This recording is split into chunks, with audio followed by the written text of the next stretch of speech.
Everyone, welcome to this week's edition of Mish's Market Minute. My name is Michelle Schneider, Mish. I am your host, and as always, I like to thank Stock Charts TV for giving me this platform every week. So this week, I thought it would be fun to cover biotechnology because I've talked a lot about it recently on the media, and it also is an interesting sector because it's both a cyclical and a non-cyclical. So first, what do I mean by a cyclical? So a cyclical is a stock or sector that does well in good economic times. And a non-cyclical, just the reverse. It's a sector that could do well in a good economic time, but could also do well when the economy is faltering for whatever reason. And obviously we have our reasons right now, which basically is inflation, with the CPI number once again showing that the economy is running super hot. Now, how is biotech a cyclical? In that it is tied to how much research is done. So when capital dries up, like for example, what happened in 2008 during the global recession, investors and venture capitalists are less able to find these long-term bets and act as a funding vehicle for the development of new drugs. So because public spending decreases during a recession, governments are more likely to pull the plug on funding too. So in this sense, biopharma sector is dependent on a wider economic cycle. That's the cyclical part of it. But it also, in terms of drug development and hospital staffing, could also be the cyclical, but on the non-cyclical side, it tends to be a little bit more recession resistant because medical insurers and healthcare service providers are there regardless of what the economic time, and it can hold up because payers are somewhat price inelastic, which means they need their drugs and their healthcare regardless. So healthcare comeback after COVID and growing among emerging markets in terms of just the whole biotechnology space in general, this space has been so overpunished during the last year that it's possible that even if the Fed raises the interest rate hike, although biotech may be pulled down with that, it could be an area that comes back. So that's why I wanted to go through this with you today. So what we're going to do is we're going to talk about what's the difference also between XBI and IBB, because there are two ETF symbols. We're going to look at the top 10 in both. So XBI is equal weight and IBB is cap weight. So basically what that means with XBI is a potential performance advantage when smaller biotech stocks are surging, but it also, of course, can make it more volatile. Whereas the IBB, which has a cap weighted peer, means that it's going to be looking more at all of the different biotechs and not necessarily being as volatile. So let's start with all the symbols we're going to cover just so you can have a quick look, and then let's go to the charts. Okay, so let's start with XBI. First of all, I would like to thank, and I'm sorry I don't remember the gentleman's name, but somebody wrote me an email saying that rather than struggle for highs and lows, that I could put this into my charts on the menu of the stock charts thing. So I did that. So hopefully that's helpful to both you and me. So I just wanted to thank him for the heads up and the lovely little note that he sent me. All right, but this is XBI. So, you know, it doesn't look all that much different than so much of the rest of the market. We had that long peak low here that happened in February when the word came out about the war. Since then, we've had these little attempts at rallies and we're basically range bound, right? Looks just like everything else. So what is it going to be that's going to get me interested in this space? Number one is you could see it showing a little bit of leadership here against the benchmark. So that's a good thing. The second, though, is that our momentum, we need to see something better than that. And the last time this momentum showed any kind of life was just for a couple of days here. But when we talk about price confirmation, if you just follow my line up, you can see that up here at 119.21, which was the high that day, it didn't get through the 50-day moving average, which is why we like to see the confirmation of both momentum and price. And sometimes momentum leads and sometimes price leads. So it's nice to have both. And of course, we're talking about our ACP plugins, real motion, and of course, the leadership against the benchmark. Now, what's happening as I'm speaking to you is that it's an inside day. So I would say at this point, it's not ready yet. And obviously, if the market remains vulnerable, we could see this go down lower.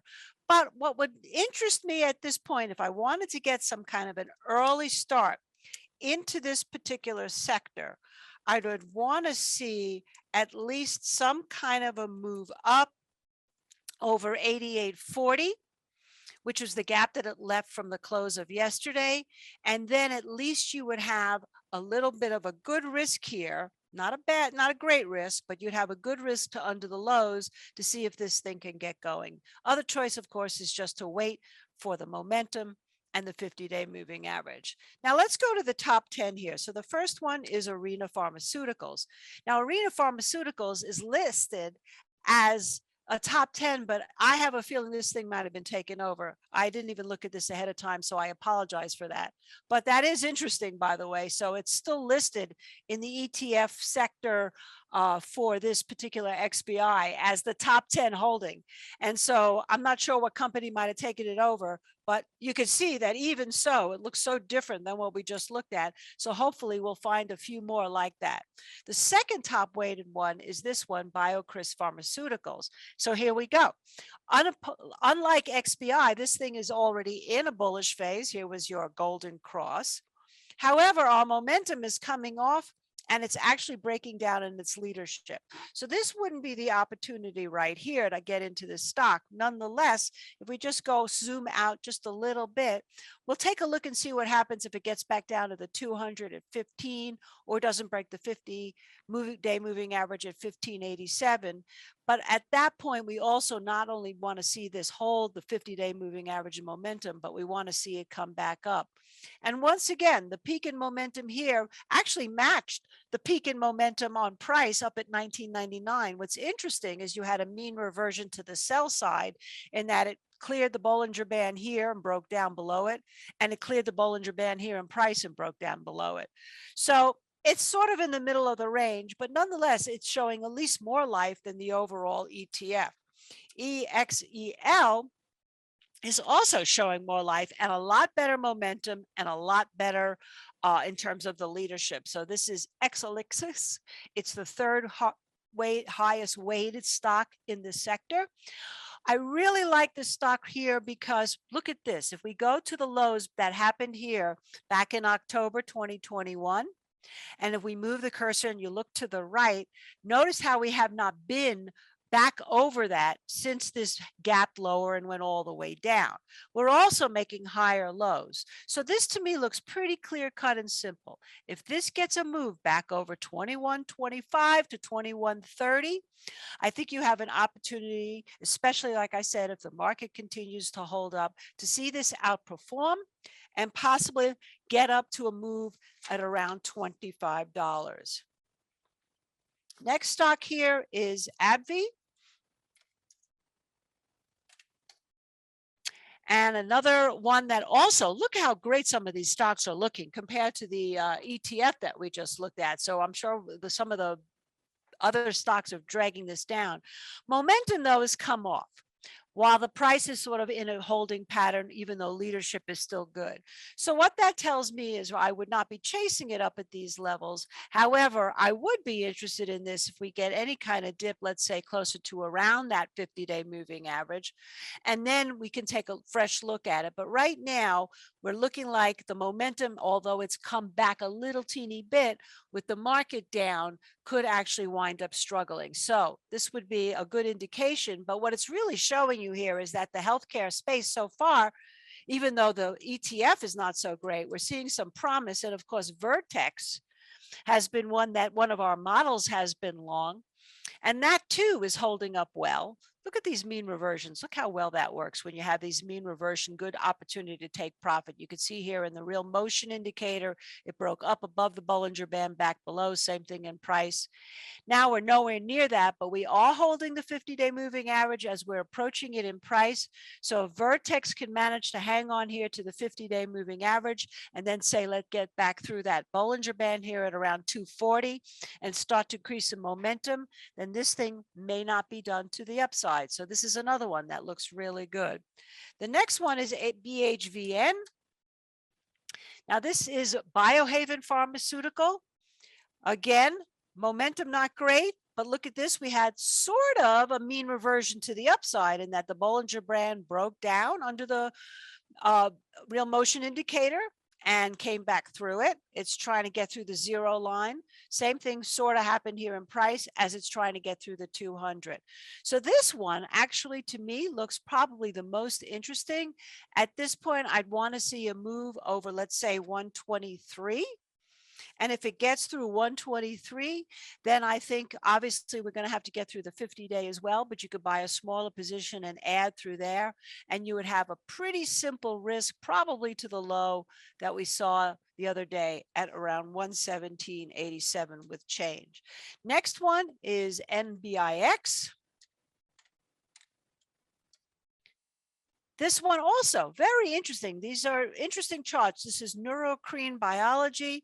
Look at the momentum here. We're above both the moving averages, but we're not above the 200-day moving average on this one, and it's showing great leadership. So this is another really good stock to keep an eye on. And with this one, when you have a confirmation of momentum doing well, but price not quite confirming like I just showed you, really what you want to see now is another 2 closes over 91.23 or the 200, and then you could probably risk to the low of the day that it clears that, so you get a pretty tight risk to see if this thing has some legs to get back up closer to 97 to 100 or even higher. Like this one a lot. Great potential, good low risk. Next one is Amgen. And Amgen is another one here that has held that 50-day moving average.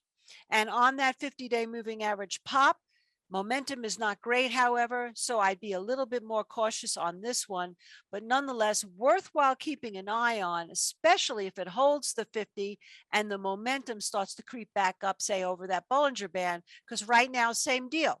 We're working on a mean reversion to the sell side. Let's see where that one goes. Definitely not one of my favorites. IONS is the Ionis Pharmaceuticals. Now, this is also in a really interesting chart. Momentum is good. You're above both moving averages. We haven't been able to get above that 0 line, though, so this definitely shows that it has potential. Again, I would wait for 2 closes over this 34.30. And then I would risk to whatever the low is on that day. And this is another one after months of consolidation could really see some nice upside. So I'm really pleased that I picked this sector today to look at, because so far I'm seeing a lot of great potential here. Now, this is ACADIA Pharmaceuticals, and ACADIA Pharmaceuticals, same deal. Above the 50, bullish phase. Momentum's come off a little bit, could hold the 50. If it does, we're getting an inside day, which basically means at this point, I'd probably want to see this get through 27.60, which is above the Bollinger Band. And if it does, then you have a pretty good risk, probably to about the 50, figure about 23.50, to see if this thing has some legs to get up to where it was trading not too long ago. I mean, you could see this big gap down up at 30. We could at least go there, and then we have a lot of room to fill if this space gets going. Now, let's go to IBB, the second area of biotech, the one that should be considered less volatile. In this less volatile space here, same thing as XBI, just not looking all that healthy. However, also, a couple of double bottoms here. Look at this, 118.63, 118.60 a couple of days ago. That's a good sign. Are we seeing much in the way of momentum? No, but we do definitely want to see the momentum pick up. In terms of leadership, though, we are seeing a little bit just try to get this moved up a little bit. I need to find my little hand here. There we go. No, it's not going to lift up for me, but we can see it showing a little bit of leadership here against the benchmark.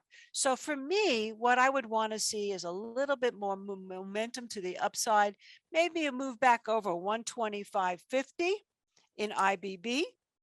And if we get through 125.50, obviously we have the 50 here.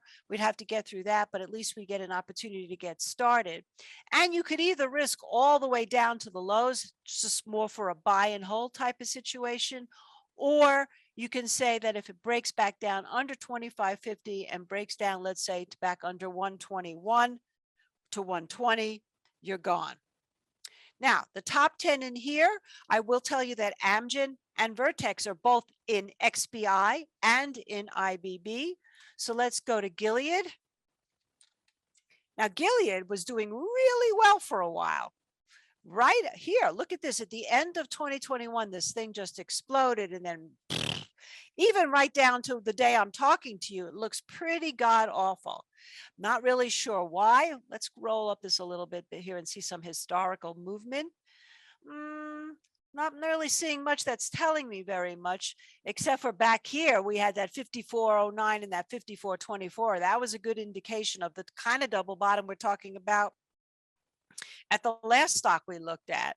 But meanwhile, if we take a look at this right here, this would be a kind of thing where we'd want to see maybe the Bollinger Band break and some kind of mean reversion to the upside on price, or some kind of a new 60-day low, and then a firm up, let's say, back over 59.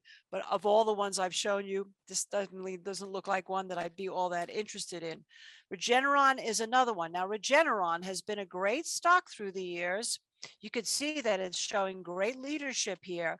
It's trying hard to get to the momentum. Now we're seeing the move back over the 50 the last couple of days in price, but not in momentum. So that wouldn't necessarily stop me from getting in, especially after an inside day, especially we're actually 2 inside days. See this day here? The range was inside of it yesterday, and so far today is inside the range of yesterday. That means if we can get through, let's call it 626.68, although I like to go, since we're so close the day before, 627.34. If we can get through 627.34 and hold in Regeneron, I know it's an expensive stock, but basically you'd be gone if it breaks down under 614. A $13 risk on a $600+ stock, not too bad. Illumina is another one. Also, looking very weak at this point, don't see much here. But again, I would never discount any of these things. We just have better opportunities here. Maybe if we get back over 335, that would be more interesting. But it's just interesting to see how the individual drug companies themselves, some are doing really well and some not so much. Now, next one is IQV. And again, we made a new low. We cleared it yesterday. Today, it's doing a little bit of consolidation. Nothing to write home about in leadership or in momentum. So again, this would be more like, are we going to hold this low of 208? I'd probably say at this point, I would want to see some kind of move at least. See where the close is on this day. And then you see where the open is on this day. So we're very, very similar in price at around 219. So maybe if you wanted to try to bottom pick something on this one, 219 would be the place to clear. And then you would really have to risk to underneath the low, which is 208.61. Next one is Moderna. Now, of course, Moderna had its big move during COVID. So mRNA, and now here we again, nothing to write home about on momentum, on par with the leadership, but new low, big move yesterday, inside day. I would say we take this out at around 145.30. I would almost prefer on this stock to be the bottom picture, 145.30, and then you'd have to risk, once again, you'd have to risk to this low here at 122. So these are big risks, but these are stocks that you're going to hold, assuming that things are going to turn in this whole space. Now, the next one is MTD. This one doesn't look nearly as interesting to me as Moderna. This is Mettler-Toledo International, maybe because it's an international stock, but we didn't even get a mean reversion here on the Bollinger Band on the real motion. So again, I would not necessarily get interested in this, but it's good to have a list of these stocks in your radar just in case they turn around. Now, this is one I've been watching for a long time. This is Biogen. I keep thinking it's going to turn up, and then it turns down, which is why it's so good to be patient these days and really wait for the price to come to you, as opposed to try to force the price and get into something just because it looks cheap. Falling knife trading, never a good idea.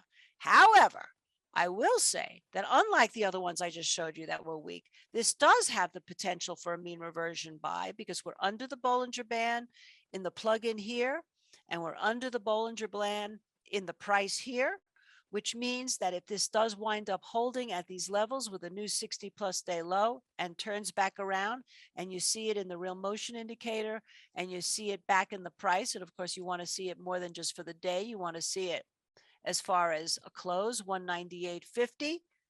I'm actually going to write this down. Like I said, I've been tracking this stock for a while. This would be another one. I think if you were going to bottom pick, probably would be, besides Moderna, one of my favorite ones. And the last stock is doing much better. So this is Seagen.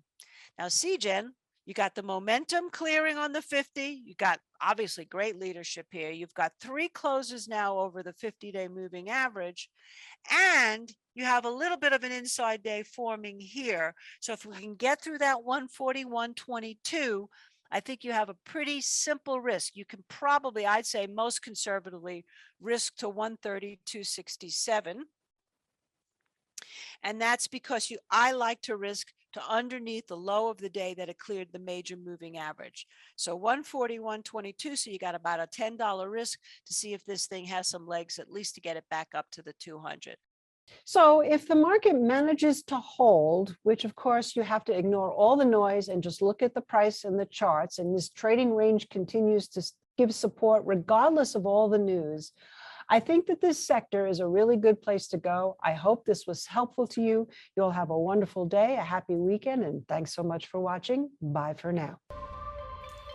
Hey guys, Dave Keller here with StockCharts.com. Thanks so much for watching our video. If you enjoyed it, and we hope you did, hit the like button right below. Also, we have so much new content every day. Consider subscribing to the channel. Just hit the subscribe button in the video or right below. Thanks for watching. Stay safe. Have a fantastic day.